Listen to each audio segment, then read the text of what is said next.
Good morning mga idol, welcome back sa aking YouTube channel.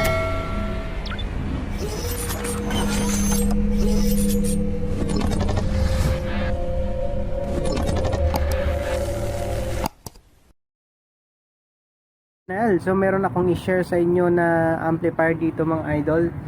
Ayan, so Challenger na anong model ito? High model. So high X9, X9 ayan. So tinakpan lang ni Bossing yung kanyang model. So ginagamit niya sa high. So ito po yan mga idol. So na ayan, so merong nakasama na gold na capacitor. Ayan, so alam mo na kung bakit meron ng gold capacitor dyan. Dahil yung kanyang mga capacitor dyan mga idol ay ito lang naman yung sinapit nito. Ayan, so sumabog siya. Ayan, nabuntis. At ayan, umalog na sa loob. Okay, so i-share ko lang sa inyo kung ano po yung mga dahilan, no, kung bakit sumasabog yung kapasitor ng ating mga amplifier. Okay, so ito, i-share ko lang muna yung ano nito, circuitry. Circuitry. Okay, so ito po yung Challenger X9. Okay, so sa ano pa lang, arrangement ng mga parts dito sa kanyang mainboard ay halatang ano na, katulad sa Armageddon. Yung mga malalaki, yung Armageddon 25,000 na i-share ko dati. So same sila ng circuit na ginagamit mga idol. Ayan o, so meron siyang LCR dito. At ito yung kanyang differential IC. Okay, so yung stepper na ginagamit LM311. Tapos NJW yung power. So complementary 0282 at saka 0281 yung sa kabila. So amplifier na to ay naka-collector ground topology. Kung makikita ninyo, mapapansin ninyo, walang insulator niyan mga idol. So direkta naka kabit yung power transistor sa heatsink mismo. So walang insulator maliban sa driver. Ayan. Maliban sa driver. So syempre driver, meron din siyang insulator yung driver. Pero yung mga output niya ay nasa naka-collector ground. Yan, so ito. So maganda, no? Maganda rin po yung ano nito, performance ng amplifier na ito mga idol, ng ganitong klaseng topology.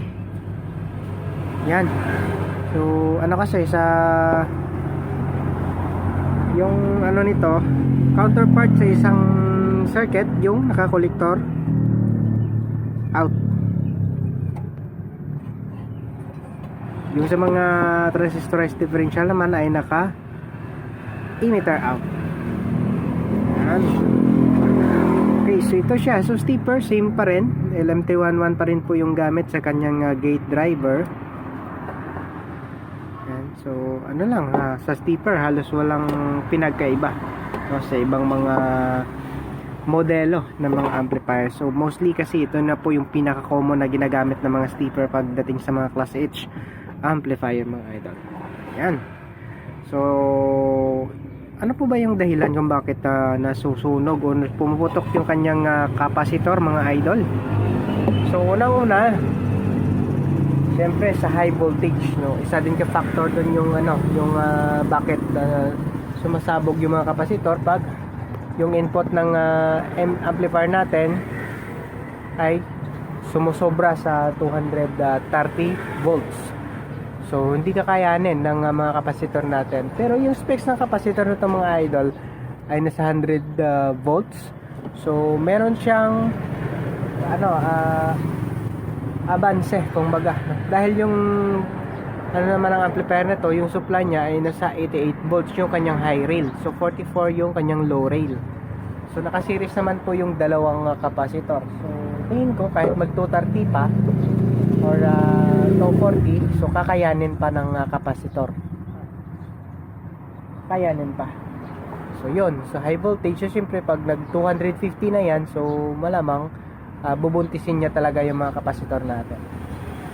Okay, so ayan, balik tayo dito sa sa mainboard niya. So isa din po sa dahilan kung bakit sumasabog yung kapasitor natin dyan sa kanyang ayan, yung mga kapasitor. So ay kapag nasira yung blocking diode dito sa stepper. So alam nyo na, pag nasira yan, so syempre magkakaroon ng short doon sa between sa high rail and low rail. So yon, isa din po yun sa dahilan kung bakit sumasabog yung kapasitor. So dahil doon, so ito, ayan, sumabog yung ano niya, nasira po yung kanyang diode dito. So sana po yung diode.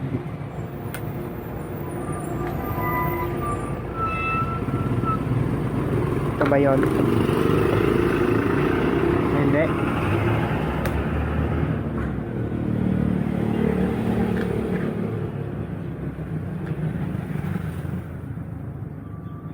So ito yata, ayan. Oh, so ito siya.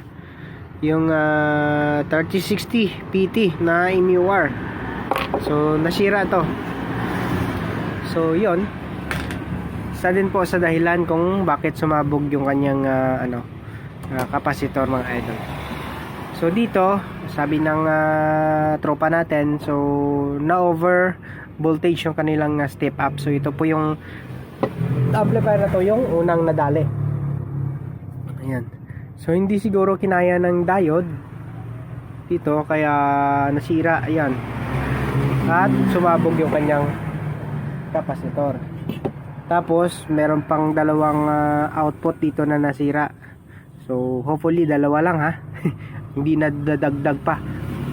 Dahil minsan pag ganitong klaseng power, so pag initial checking, so isa lang yung makikita natin, isa, dalawa.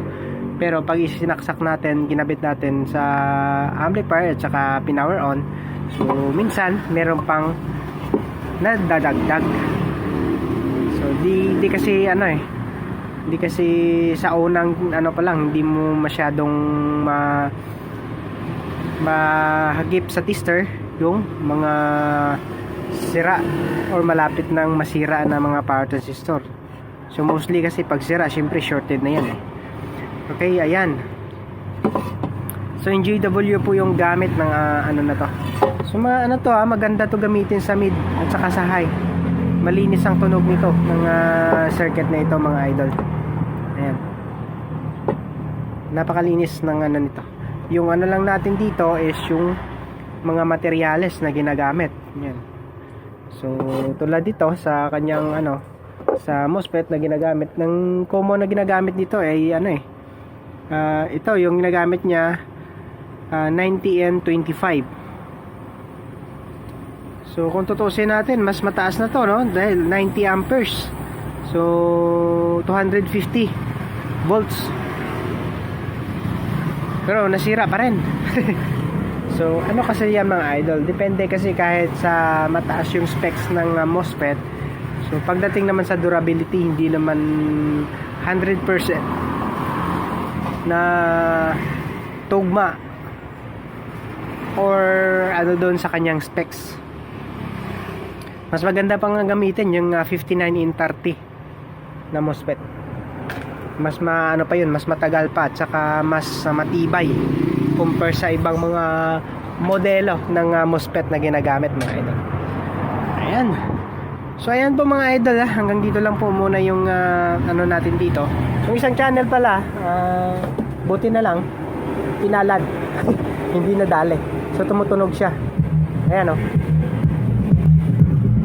Ayan. Tumutunog.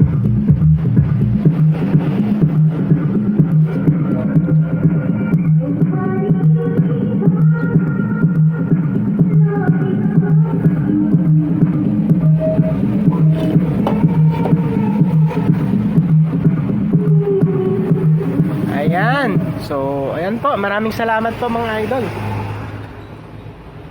At kung gusto niyo palang umorder, no, ng mga Challenger amplifiers, kung di kayo gustong dumag-direct sa akin dahil wala kayong tiwala.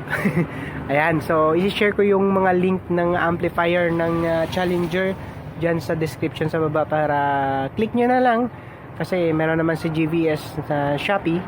So click nyo lang yung mga link dyan mga idol para ma-direct kayo sa store ng GVS. Kung gusto ninyong mag-direct order sa kanila. Kung sa akin naman, kung meron kayong tiwala, pwede naman po mga idol. So ship natin yan via AP Cargo and JNT or JRS. Ayan, so maraming salamat.